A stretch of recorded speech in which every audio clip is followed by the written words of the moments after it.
Ignore the fact that I look like this, but this is so cute. This is incredibly cute. Like a cis woman saying like that a bunch of trans femmes pop up on our feed because we like being women. And we're discovering who we are as women from like a 0.0, but with a mind of like a mature adult. And like, you know, we talk a lot about TERFs, which is trans exclusionary radical feminists, aka women that hate trans women but say they support women. Oh, okay. But we don't talk as much about how like we do call it that because part of feminism is supporting trans women. Because most of the time when someone's being transphobic to trans women, they're just being awful to women in general. Like, oh my god, saying that you have to naturally be able to birth a child, you're not just attacking trans women. Now you're attacking every single woman that's infertile. Or if you say like a trans woman has to dress feminine, has to wear makeup for you to respect them, what are you saying about women? In that point, what are you saying about women that like, you know, like if you're hurting trans women, you're hurting women. Just like if you're hurting POC women, you're hurting women. Doesn't matter the adjective you put in front of it. Like, women are women. This one's so accurate. I can't meow back at my cats because it sounds like this. Meow, meow, meow. If you're like a trans guy and you're disappointed that you're short, let me turn you on to something real quick. Let me put you on to something real quick. Did you know how easy it is to look fucking jacked if you're short? I'm not gonna lie, I don't even lift that heavy, but I look huge because of my delicate petite frame. It is so easy to get buff as a short guy, I promise you. And I'm saying it now, I'm saying it here, I'm saying it now. 2024 is the year of the all beef little guy. Short jacked guys is in. It's in. Let's get after it, brothers. Quantum mechanics says it's both. How can it be both? It can't. It can't. But it is. It's paradoxical, and yet it works. So I got up this morning and I had totally forgotten that I had transitioned. I woke up and I was like, okay, time to start another day. And I went to the bathroom and I was like, oh yeah, I did that. I totally forgot. I know people who aren't trans are gonna be like, how's that possible? How can you forget you did something like that? Well, I did. I don't really feel like this is an isolated thing, though. I feel like this is, like, other trans people experience this. Do you know what I mean? Like, you wake up and you totally forget. Oh, God. It's gonna be a good day. Today at the coffee shop, we were playing a playlist called Girly Pop Coffee Shop. And Ordinary Girl by Hannah Montana was playing. One of our regulars comes in, and when he gets to the front of the line, he goes, "The song is so relatable. Sometimes I just feel like an ordinary girl. Have you ever felt like an ordinary girl?" And I was like, yes, in more ways than you can imagine. I have. My grandpa thinks that I am his grandson's girlfriend. And by his grandson, I mean previous pre-transition me, like who used to be me but is not me anymore. He thinks I am dating me, basically. And at first, I thought he was just being really supportive and like, oh yeah, he knows I'm trans and being really sweet. Because I was on Facebook and he made a comment about like looking really pretty or whatever, and you know, just like, I don't know, it's being really nice and saying like, hey, you know, Nancy's my mom, that she has like house plans for you and like a couple gifts for you from me, and I'm like, oh, that's really nice, you know, like I didn't know that he even knew I was out or anything, because like I never told him, no one ever told him. For like 2 months, I'm just like, yeah, he just knows I'm trans, cool, whatever. But the other day, I get a message on my Facebook, and he's like, hey, I still got those plants for you, please come get them. I'm like, well, I can't drive there because it's like 3 hours away and it's snowing and I drive a 2-door coupe. And this is where I knew that he didn't realize that I am who I am, because he said, oh, have Nick drive you. Nick is my previous dead name. So he said for Nick, his grandson, to drive me, who he thinks is Nick's girlfriend, up to go see him to go get these plants. I'm flattered, but to be honest, I wouldn't date Nick. I wouldn't date past me. But my grandpa thinks that I am his grandson's girlfriend, and I think it's hilarious. Y'all really be on trans women videos in the comments correcting people, trying to correct people, talking about some. They be like, she's so pretty. You'll be over there talking about some. You put a little star symbol, whatever, and be like, he. No. Are your eyes deceiving you? That's a woman. I'm sorry. These ladies be looking, first of all, they be looking good as hell. I just want to say that they be looking good as hell. And you would not even know that they was trans. And you wanna say that she's delusional? Baby, you delusional. You crazy as hell. Well, that's still a man. Man, where? Man, where? I don't even care if that lady still got it. That's a lady with a... That's just how that is. I don't give a damn. I don't give a damn. Y'all the ones that's delusional. Them ladies be looking too damn good. You just gotta try to ruin their day. You ain't ruining their day. They day. I'm transgender. I was born female. I'm now male. I recently posted a viral video about working in blue-collar environments. And this is a comment I get constantly from men. I just do this automatically. I don't have to try. Not being yourself must be exhausting. Trying to act like someone you're not is overwhelming. Dude, all behavior is learned. Is your implication that you came out of the womb knowing how to be a man? Like, our personalities, our behaviors are all molded from our conditioning. No portion of gender performance is automatic. Let me explain. Aristotle says, give me the child until he is 7 and I will show you the man. Basically, up until we're 7, our teeny tiny little craniums are like sponges and they're absorbing everything in our environment and they're downloading it. And who we are is a direct reflection of what we observe at that age. We typically learn by watching what's punished, what's rewarded, and then we imitate those behaviors accordingly. And this shaped entirely who I was in my adulthood. And the same can be said for most queer people. I was always policed and always criticized and made to feel like I was doing something wrong. Like, don't walk hunched over like that. Straighten up. Take your hair out. Be a lady. You look like a fucking dyke. Don't wear that Tasmanian devil shirt. Which is lit, by the way. I love that shirt. My conditioning led me to believe that there was something wrong with me, that I was unworthy of nice things, that I was not a capable person, and my life reflected that. I drank too much. I would always take shitty jobs, even though I had a bachelor's degree, and I put myself through school because I was still playing the old recording that I didn't deserve better, that I was flawed. My life didn't change until I started reprogramming my beliefs about myself that were imposed upon me by someone else to change my behavior. I put up post-it notes with affirmations. I did hours upon hours of research, which I did so you don't have to. I put a rubber band on my wrist and I snapped it every time that old recording came up in my brain. The path to becoming a better person requires some fucking acting. So when people in the comments are like, oh, isn't it so exhausting pretending to be something you're not being who you are? No. Isn't it exhausting staying the same? To break the habit of being yourself, you have to live in a new timeline. And that requires a little bit of delusion. At the beginning, it's an act. You have to envision your highest self. Envision who you want to be.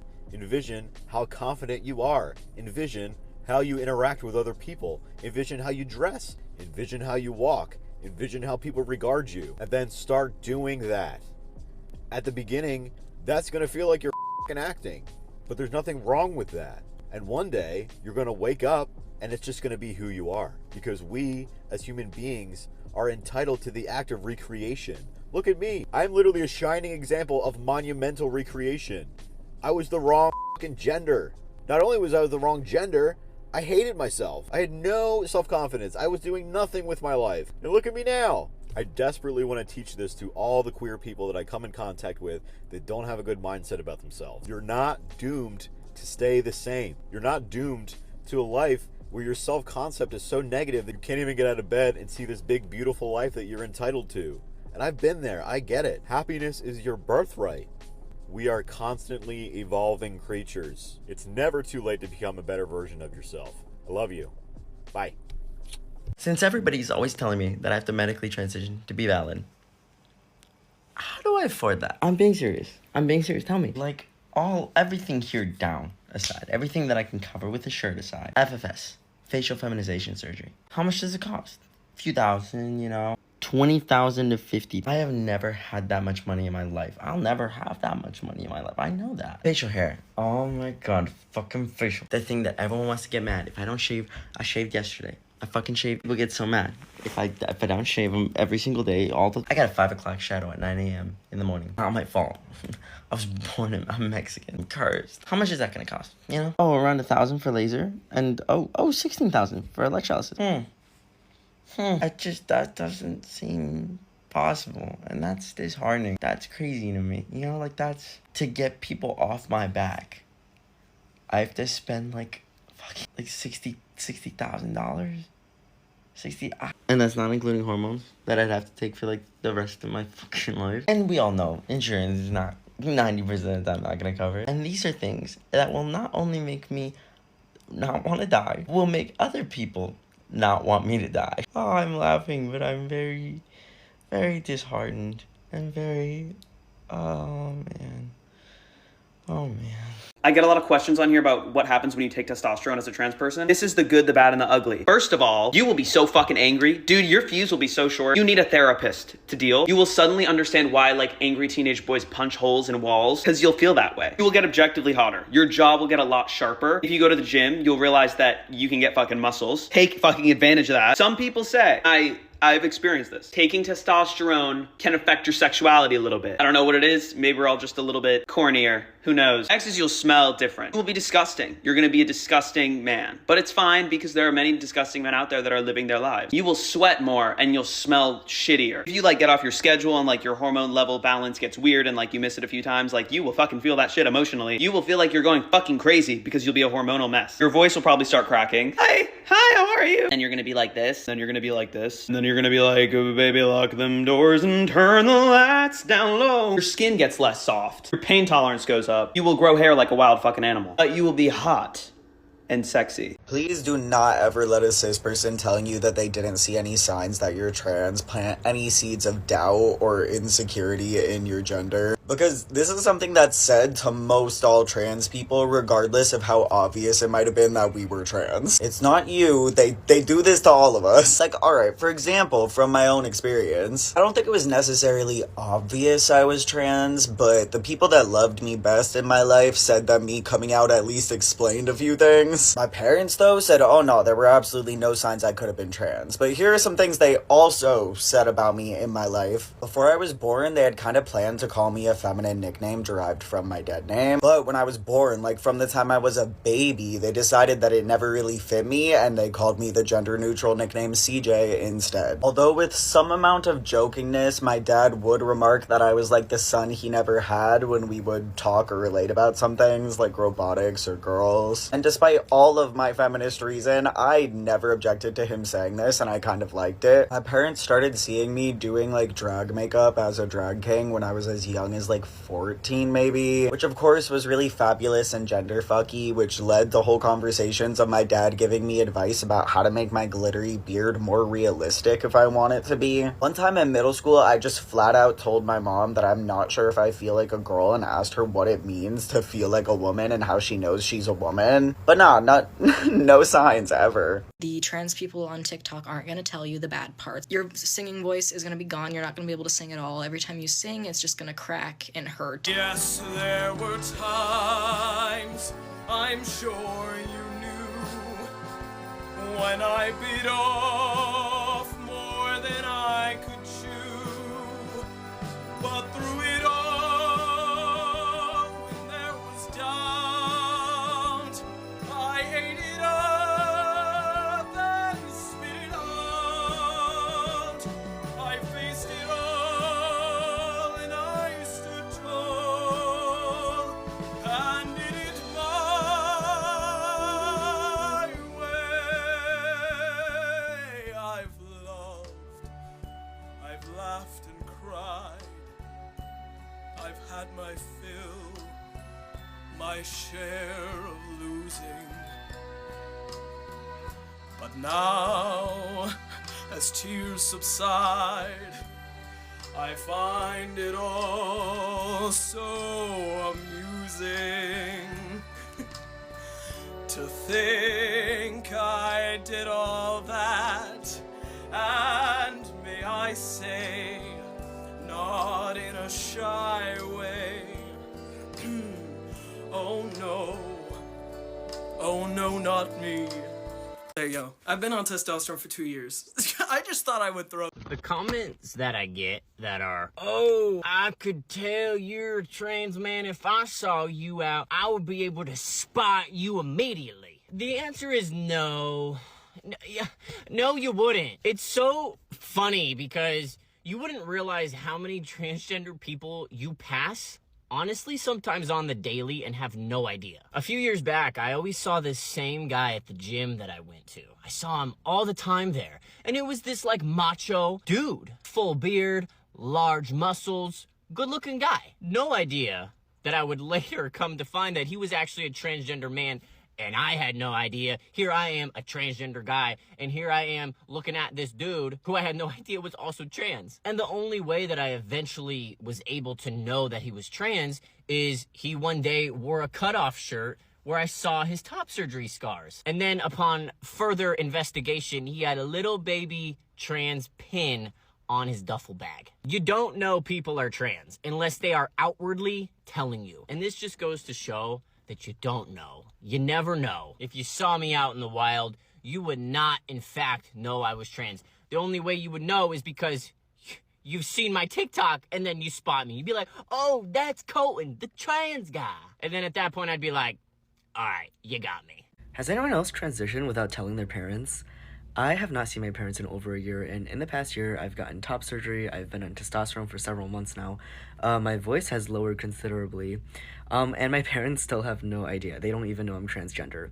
And next month, I'm going to be seeing my parents for the first time in over a year, and I'm not really sure what to tell them, and part of me doesn't really want to come out to them.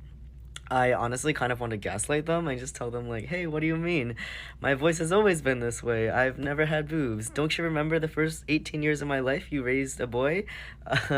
I literally want to gaslight them rather than come out to them. I kind of just want to pretend this is the way I've always been, you know? I became a vampire to suck blood and to fuck forever. Good evening. Go back to your own country. What the fuck? Have you any idea how difficult it is to make a porno? I cut loose to Pennsylvania because it sounded like Transylvania. May I approach the bitch? What did you say? I said, may I approach the bench? Excuse me. Hi. Would you like to sample our new set? No, fuck off. Can't be sidetracked with cheap sex potions. Laszlo doesn't suck, and if he did, he certainly wouldn't do it backwards. How you diddling, Jojo? Ooh. Shit.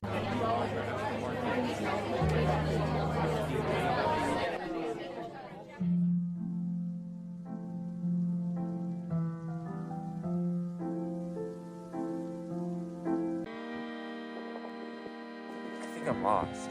No, you're not. Yeah, I am. What do you mean? I can't see where I started or where I'm going. Yeah, that's true. So, I'm lost. Oh yeah, you are lost. What? But that's okay. It is? Yeah. If you knew the way the whole time, it wouldn't be an adventure.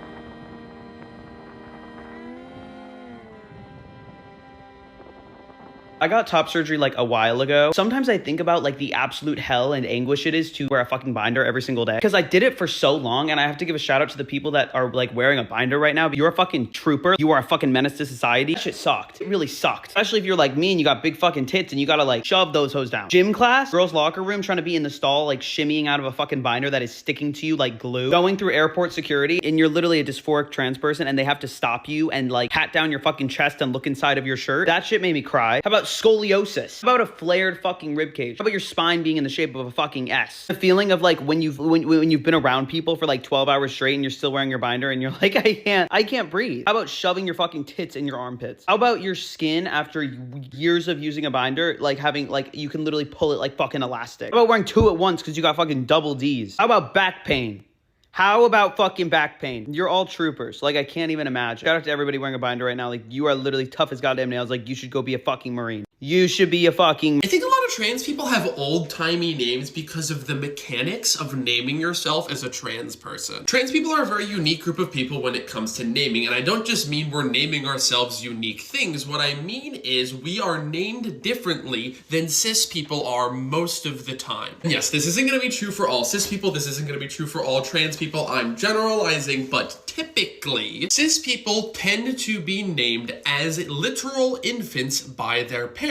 Trans people tend tend to be named as older teens or adults by themselves. So I think that when you're naming a child, you are more susceptible to wanting to pick a name that is fashionable. Names have trends, right? For example, Madison as a first name for girls was practically unheard of before the 1984 movie Splash came out. In the movie, a mermaid tells Tom Hanks that her name is Madison after she read the name on a street sign. Part of the joke here is that the name Madison is the last name of a dead president and not the name that a pretty girl would have. But nowadays, pretty girls have the name Madison all the time because of this movie. It's not like every person who named their daughter Madison for the rest of time was thinking about this movie. Eventually, it just became a popular name and people kept naming their daughters that. And when names get really popular in a really short period of time, they tend to become associated with that time period. That's why certain names sound old-timey. They got really popular really fast, and then they fell out of fashion because they sounded old.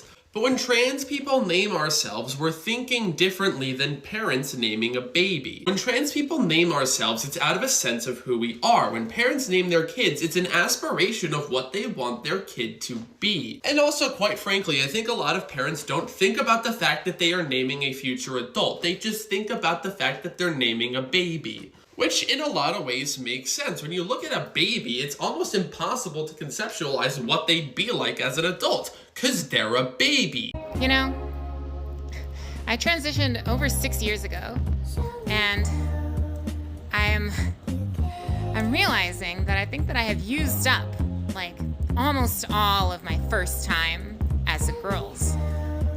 First time, you know, in the bathroom as a girl, first time, you know, etc. It's been a really long time since I did one of those, you know?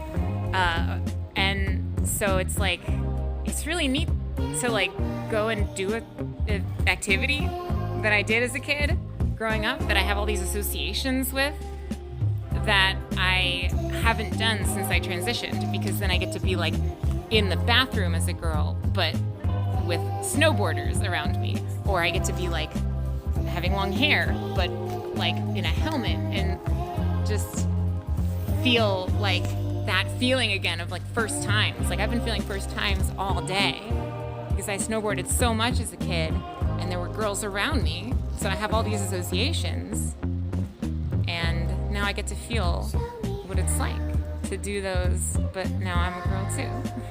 Here are some things I wish I knew before getting top surgery that aren't just the same things everyone else says.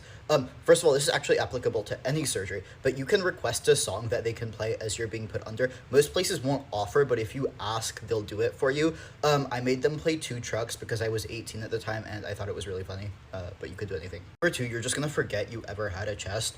Someone actually did tell me this beforehand and I just didn't believe them. I was like, what are you talking about? This is the worst thing that's ever happened to me. Of course I'm gonna remember it for the rest of my life. A month later, it was just like I'd never had them in the first place. Like I can't picture myself with them. I can't imagine having them at all. The thought feels really weird and foreign to me. The whole thing just feels like it happened to somebody else, which is really cool. I like it. 3, due to a combination of your chest now being flat and post-surgery bloating, when you first look down post-op, your stomach's going to look a lot bigger than you're used to. That's okay, and it will go away. It's not permanent. People actually do mention this 4th one frequently. I just want to emphasize it. Your nipples, if you get nipple grafts, are going to look nasty for a few weeks. Like black, scabby. I was looking down at my chest like, I gotta say goodbye to these. I have to make my peace with it. They made it through fine. That's really normal. It'll fall off and they'll look fine. Last but not least, you'll reach a point where you feel fine and your incisions look healed. This does not mean they can't still stretch. If you do too much physical activity or movement, your scars can still get wider even if it's been a month and a half, even if they look fine. And that can impact your end results. It happened to me. I really wish I knew this. That's all.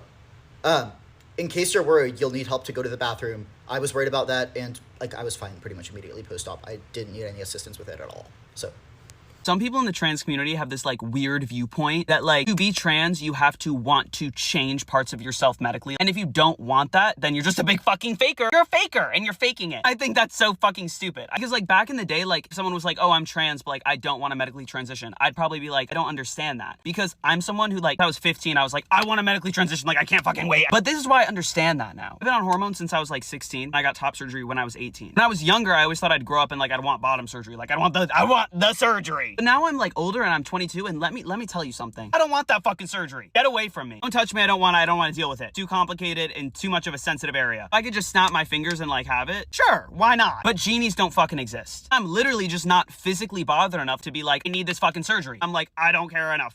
Like, now I see someone who's like, oh, like, I'm trans, but like, I don't want to take hormones. And I'm like, okay, like, you probably don't feel bothered by yourself enough physically to want to go through all the shit that testosterone brings. Someone being like, oh, I'm trans, I don't want top surgery. You're probably not that bothered by like your boobs. Like, why would you go through with all that bullshit if you're not bothered? You don't have to do shit that you don't want to do. Passing for trans people is not an absolute. It's not just like you pass or you don't pass. You can walk into one room and pass and walk into the next room and not. It's up to the context you're in. It's up to individual opinion and biases. And in my opinion, it's sometimes up to completely trivial, meaningless shit. Like, for example, I had an interesting phase growing out my hair where if I tied a bandana in the front, I was she, her. And if I tied it in the back, it was he, him. For me, eventually, once I felt truly confident I could pass, it became significantly less important to me to pass. A lot of us live in this fun game of having our gender denied by transphobes, but only based on the gender identity that they presume us to be. Because I'm told that I dress like a girl, that I look like a girl, that I'm not masculine enough, that I'm not a real man. But if I say, okay, I'm a man that looks like a woman,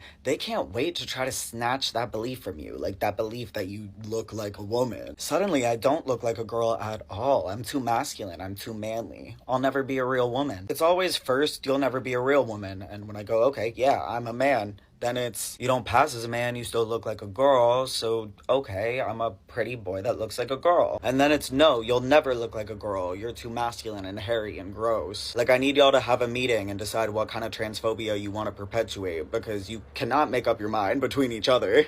I think I might be getting misgendered at work. So I have this cisgendered white male gay coworker who always refers to me using the they pronoun. And if anybody knows anything about cis gay men, is that they are some of the biggest walking misogynists on this planet. And at first it didn't really bother me because I'm like, you know, he's just being respectful. He might not know what my pronouns are. And I have a masculine androgynous look, so a lot of people assume I'm a they anyways if they're not sure. So recently we've been working the same shift, right? And after work, a lot of us will get together and like chat and hang out. But when we hang out, he'll like refer to me as they. He'll be like, yeah, they're so funny. I love their style.